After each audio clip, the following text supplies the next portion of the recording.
Welcome back to my channel Puja's lifestyle. I hope তোমরা সবাই খুব ভালো আছো, আমিও বেশ আছি।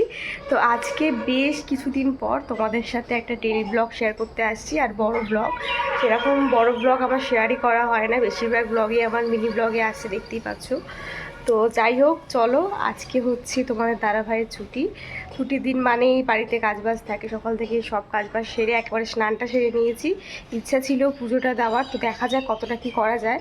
যতই ভাবি যে তাড়াতাড়ি কাজ সারবো, তাড়াতাড়ি আর হয় না। সেই বেলা 10টাই বেজে গেল। এখন মাম্মামকে তোমার দাদাভাই নিয়ে গেল নিচে ব্রেকফাস্ট করাবে, মানে আমি করাবো গিয়ে। তারপরে টাইম থাকলে পুজো দেবো, নাহলে মা বেলায় দেবে। তো চলো, ছুটির দিনে তো জানোই একটু কাজবাজ থাকে। তো এখন যাব নিচে, স্কিন কেয়ার হয়ে গেছে, চুল শ্যাম্পু টাম্পু করেছি আজকে যেহেতু ছুটির দিন। তো যাই হোক, চলো আজকে ব্লগটা দেখতে থাকো। আশা করছি তোমাদের সবার খুব ভালো লাগবে, অনেকদিন পর ডেইলি ব্লগ শেয়ার করছি। তো ব্লগটার সাথে থাকো আর ব্লগটা দেখো। উপর থেকে নিচে এসে কিন্তু প্রথমে যে কাজটা করতে চলে আসলাম সেটা হচ্ছে মামামকে ব্রাশ করানো। আর এই ব্রাশ করার জিনিসটা কিন্তু প্রতিটা বাচ্চাই আমার মনে হয় খুব এনজয় করে করে। তো দেখো, মাম্মাম কিন্তু ভীষণ মজা করে ব্রাশটা করে। আর সত্যি কথা বলতে, ব্রাশ করার থেকে যে পেস্টটা ওকে দিয়ে ব্রাশ করায় সেটা মনে হয় অর্ধেকটা খেয়েই নেয়। তার জন্য কিন্তু একেবারে সামান্য পরিমাণে এটা দিতে হয়, তো একদমই সামান্য পরিমাণে ওকে দিই সেটা। তো দেখো, ব্রাশটা করিয়ে নিচ্ছি আর তারপরে কিন্তু ওকে ব্রেকফাস্টটা করিয়ে দেবো। ব্রেকফাস্ট করানোর পরে কিন্তু আমি চলে আসলাম সোজা ঠাকুর ঘরে।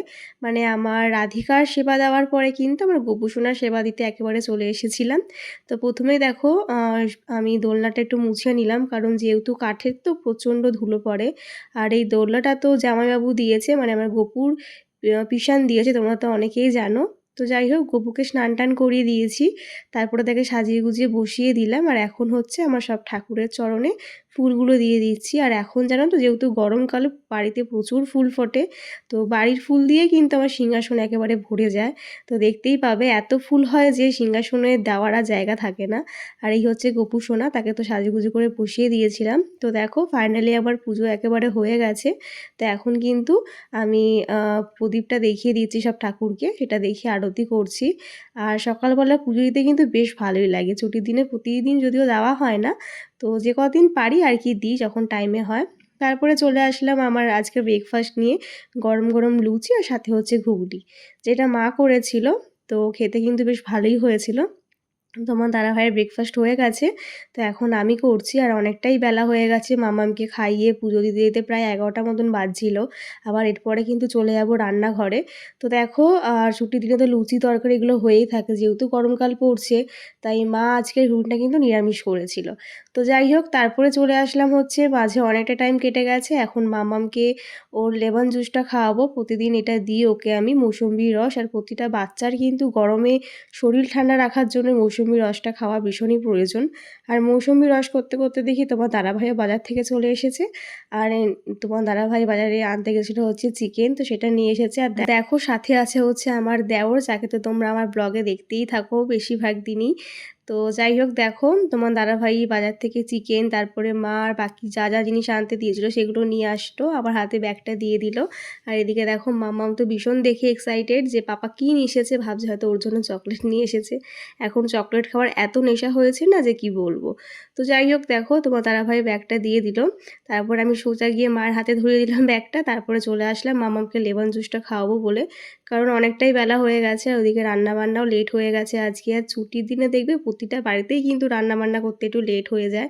তো ঠিক তেমনই আমাদের বাড়িতেও তাই একটু লেট হয়ে গেছিলো আজকে রান্নাবান্না বসাতে। তো মামামকে লেবু রসটা খাইয়ে কিন্তু সোজা চলে যাবো রান্নাঘরে। আর দেখলাম যে মা ওদিকে কিছুটা রান্না করছে আর আমি কিছুটা করব। তো ছুটির দিনই রান্নার একটু হেল্প করতে পারি, না হলে তো অন্যান্য দিন মামামকে সামলে রান্না করাটা আমার জন্য খুব টাফ ব্যাপার হয়ে যায়। যাই হোক, দেখো, কথা বলতে বলতে চলে আসলাম রান্নাঘরে। আর এখানেতে এসে আমার হালাত একেবারে খারাপ, কারণ আজকে পড়েছিল প্রচণ্ড গরম, দেখতেই পাচ্ছ মুখের অবস্থা খুবই খারাপ। তো দেখো, এখানে আলু ভাজতে বসিয়ে দিয়েছি। আর মা এর আগে দুটো রান্না করে নিয়েছে, যেমন চাটনি আর হচ্ছে শাক। আর রবিবারে তো জানোই আমাদের বাড়িতে চিকেন বা মাটন এটা হয়, সাথে শাকটা একবার কম্পালসারি, সেটা হবেই। আমরা কিন্তু শাকসবজি প্রচণ্ড খাই। তো যাই হোক, দেখো, এখানে আলুটা ভাজা বসিয়ে দিয়েছিলাম।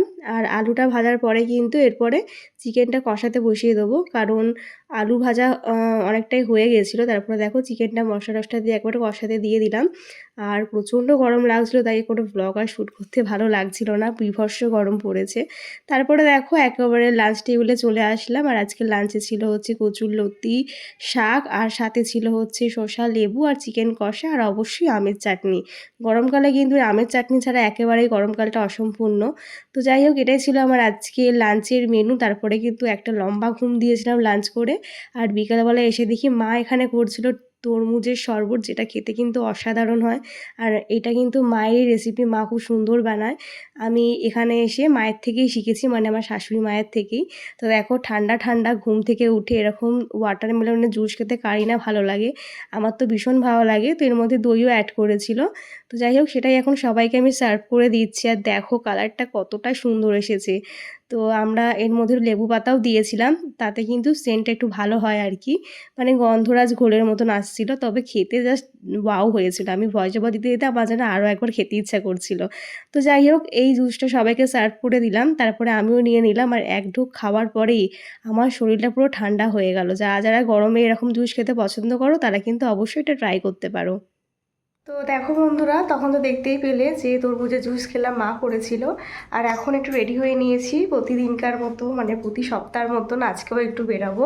তা আমরা পয়লা বৈশাখে বেরোতে পারিনি, তাই আজকে পয়লা বৈশাখের ড্রেসগুলো আমরা আজকেই পরছি। এই ড্রেসটা পরে একটা ভিডিও শ্যুট করেছি, তবে পরে বাইরে বেরানো হয়নি, তো আজকেই পরলাম। আর এই যে আমার মাম্মামও বেরাতে পারিনি, তাই মাম্মামকেও ওর পয়লা বৈশাখে নিউ ড্রেসটা পরালাম। তো কেমন লাগছে জানিও আমাদের দুজনকে। তো এখন তোমার দাদাভাই রেডি হবে, তারপরে বেরাবো। তো চলো নিচে গিয়ে দেখা হচ্ছে, কারণ অলরেডি অনেকটাই লেট হয়ে গেছে, 7:30 মতন বাজছে। কাছে ধারেই যাবো, তো দেখা যাক কোথায় নিয়ে যায়। তো চলো বেরিয়ে আবার দেখা হচ্ছে। তো তার আগে তোমাদেরকে ফুল ওভার লুকটা একটু দেখি। এই দেখো, এই হচ্ছে ফুল ওভার লুক আমার। কেমন লাগছে অবশ্যই জানিও। আর জিন্সের সাথে পরতাম, তো যেহেতু প্রচণ্ড গরম না, জিন্স পরতে গরমের মধ্যে খুব বিরক্ত লাগে, তাই দেখো এই ট্যাক্সুটটার সাথে পরলাম। মানে এই ট্যাক্সুট না, এটাও তোমার জিন্স টাইপের। তো কেমন লাগছে জানিও। তো চলো নিচে গিয়ে আবার দেখো। তো দেখো এরপরে কিন্তু আমরা বেরিয়ে পড়লাম মার্কেটে যাওয়ার উদ্দেশ্যে। আর আজকে যাচ্ছি হচ্ছে জুডিওতে। অনেক দিন ধরে জুডিও যাব ভাবছিলাম, তবে যাওয়া হচ্ছিল না। তাই তোমার দাদাভাইকে বললাম যে চলো আজকে জুডিওতে একটু ভিজিট করে আসি, দেখি নিউ কি কালেকশান উঠেছে। তো বলতে বলতে দেখো রাস্তায় আজকে প্রচণ্ড ভিড় ছিল, যেহেতু আজকে সানডে ছিল। আর তারপরে তো চলে আসলাম জুডিওতে। আর সামারে কি কালেকশান উঠেছে সেটা দেখার জন্যই আসলাম, কারণ অনেক দিন জুডিওতে আসিনি, অনেক দিন পরেই বলতে গেলে জুডিওতে আসলাম। তো দেখো যখন আসলাম তখন একটু ফাঁকাই ছিল, অতটা ভিড় ছিল না। তো এরপর কিন্তু আমরা জুডিওতে ঢুকে পড়ছি। আর জুডিওর কালেকশানগুলো সত্যি দারুণ থাকে, তবে প্রাইসটা একটু হাই। দেখা যাক আজকে আমার কি পছন্দ হয়। আর যদি ভিডিও অ্যালাউ থাকে তোমাদের সাথে সবটা শেয়ার করব। আগে যতবার এসেছি ততবার ভিডিও অ্যালাউ করেছিল, তবে এবার জানি না কেন ভিডিওটা অ্যালাউ করছিল না। তাই ভেতরে ঢুকে কিছুটা ভিডিও করার পরেই ভিডিওটা আমাকে অফ করে দিতে হয়েছিল। ওরা বলল এখানে ভিডিও অ্যালাউ নেই, আর যেই ভিডিওটা তুমি করেছো সেটা ডিলিট করে দিও। তো সেটা ডিলিট করিনি, তোমাদের সাথে শেয়ার করবো বলে। তো যাই হোক, দেখো ঢুকে পড়লাম। তারপরে এই যে টপসের কালেকশানগুলো দারুণ দারুণ ছিল, আমার তো একেবারে কি বলবো, খুব ভালো লেগেছে। তবে এখন আর নেবো না, কারণ সামনেই চৈত্র ছিল, শপিং করেছি। আবার নেক্সট টাইম এসে নেবো, তবে আজকে একটু দেখতেই এসেছিলাম। তো দেখো খুব সুন্দর সুন্দর এখানে বেশ ভালো ভালো ড্রেস, মানে ওয়ান পিস বা টপ বা শার্ট, টি শার্টের মধ্যে খুব দারুণ দারুণ কালেকশান ছিল, আমার তো ভীষণ পছন্দ হয়েছিল। তবে আজকে আর সেরকম কিছু পারচেস করিনি। তো যাই হোক, তোমার সাথে একটা ড্রেস শেয়ার করবো, ওটা তো জাস্ট দারুণ, যেটা আমি আর মানে নিজেকে আর আটকে রাখতে পারিনি, ট্রায়াল রুমে নিয়ে গেছিলাম। তো যারা যারা জুডিওতে আসোনি, নৈহাটিতে অবশ্যই ভিজিট করতে পারো, বেশ ভালো ভালো কালেকশান চলে এসেছে সামারে।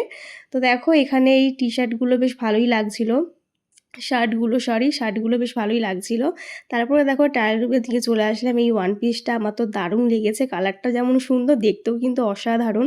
তো এইটা আমার খুব নেওয়ার ইচ্ছা ছিল, তবে প্রাইসটা প্রচণ্ড হাই, তাই আর নিলাম না। তো যাই হোক, ট্রায়াল রুম থেকে বেরিয়ে পড়লাম। আর এখান থেকে তোমার দাদাভাইয়ের জন্য টি শার্ট দেখলো, তো ওরও সেরকম একটা পছন্দ হলো না। আর এখান থেকে একটা আমার লিপস্টিক নিয়েছিলাম, আর মামামের একটা টি শার্ট নিয়েছিলাম। সেটা নিয়ে কিন্তু জুডিও থেকে বেরিয়ে পড়েছিলাম। আর জানো তো, বেরোনোর সময় কিন্তু আমার এক ননদের সাথে দেখা হয়ে গিয়েছিল, মানে অনেক দিন পর তাদের সাথে দেখা হলো। সত্যি ভাবতে পারিনি যে হঠাৎ করে দেখা হয়ে যাবে। তাই আনন্দর চোটে তাদের সাথে কোনো ভিডিও শ্যুট করতে পারিনি। তাই দেখো এই একটা ফটো শ্যুট করেছিলাম, মানে তুলেছিলাম, সেটাই তোমাদের সাথে শেয়ার করলাম। তো এতদিন পর দেখা হয়েছে, গল্প করতেই ব্যস্ত হয়ে পড়েছিলাম। তারপরে চলে এসেছিলাম পাশেই রায়পুরে, সেখান থেকে বাবা মায়ের জন্য বলেছিলাম একটা স্পেশাল গিফট দেবো। তো এখানে একটা কুলার দেখতে এসেছিলাম। তো এখানে পছন্দ করে গেলাম, যখন নেওয়া হবে তখন বাবাকে নিয়ে এসে নেওয়া হবে। যেহেতু এখনও বাবা মা কেউ জানে না এটার ব্যাপারে, জানি না ওরা পারমিশন দিলে তারপরে এটা কেনা হবে। কারণ বাবা মা আবার হঠাৎ করে কিনে নিয়ে গেলে আবার রাগারাগি করে, তার জন্য কিন্তু তোমার দাদাভাই বললো দেখে যাই, তারপরে একদিন বাবাকে নিয়ে আসবো, বাবা পছন্দ করে নিয়ে যাবে। তো এত দূর অবধি কথা হয়েছে। আর এখানে কিন্তু কুলারের বেশ ভালোই অফার চলছিল রায়পুরে। তোমরা যারা যারা এখনও গরমে কুলার কেনোনি বা কিনবে ভাবছো, তারা কিন্তু অবশ্যই রায়পুরে চলে যেতে পারো। তো চলো একেবারে বাড়ি গিয়ে তোমার সাথে আবার দেখা হচ্ছে।